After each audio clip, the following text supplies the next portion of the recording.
বরিশালে এবার অবৈধ ইটভাটার বিরুদ্ধে সোচ্চার হয়েছে পরিবেশ অধিদপ্তর।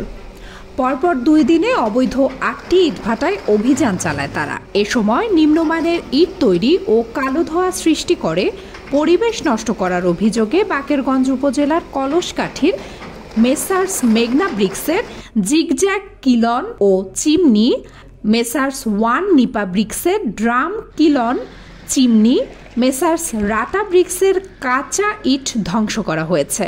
এরপর এসব ইটভাটার মালিককে 1 লাখ করে 3 লাখ টাকা জরিমানা করা হয়। অভিযান পরিচালনা করেন পরিবেশ অধিদপ্তরের ঢাকার নির্বাহী ম্যাজিস্ট্রেট ফয়জুন্নেসা আক্তার।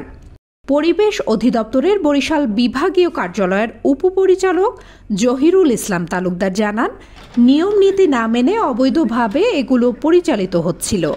জেলায় আরও অবৈধ ইটভাটা আছে, সেগুলো বন্ধে অভিযান অব্যাহত থাকবে। অভিযানে সহযোগিতা করেন সেনাবাহিনী, পুলিশ, আর্মড পুলিশ ব্যাটালিয়ন ও ফায়ার সার্ভিসের সদস্যরা।